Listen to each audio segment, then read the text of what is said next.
Hey, this is part 3 in making a synth solo. In the first two parts we created the instrument and the stem, and this part we're going to fold it into the rest of the mix. Let's go. This is what we got so far.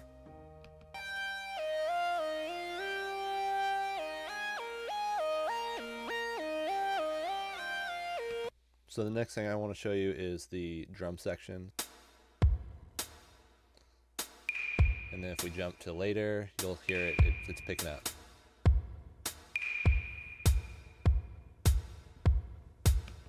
And on top of the drums, we have a bass getting plucked.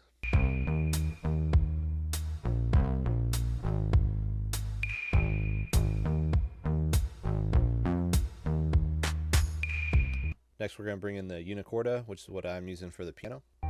It heavily mimics the synth. Then we got the strings.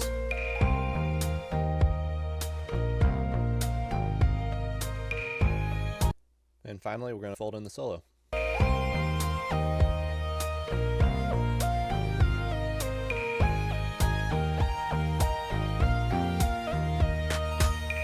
Next, I'll just touch on some general mixing stuff. You may notice that a lot of my turn pots are like panned left and right. Certain instruments like to step on each other, like specifically my strings and my synth. What I like to do is pan some to the left, some to the right, so they're not blending with each other and stepping on each other. You'll notice that my synth solo is panned to the right while my strings are panned to the left here. Also notice that a lot of my channels are at various mixing levels.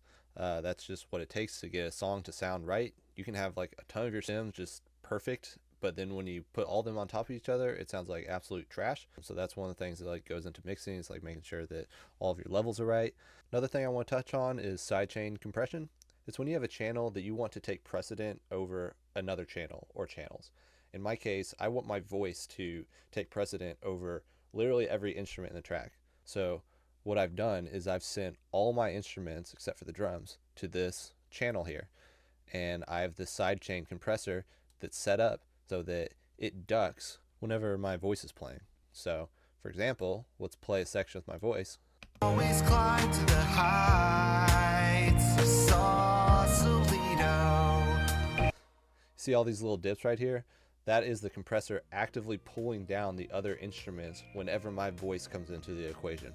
And likewise, I've set up a sidechain compression to work with the closed hat as well as my bass beat.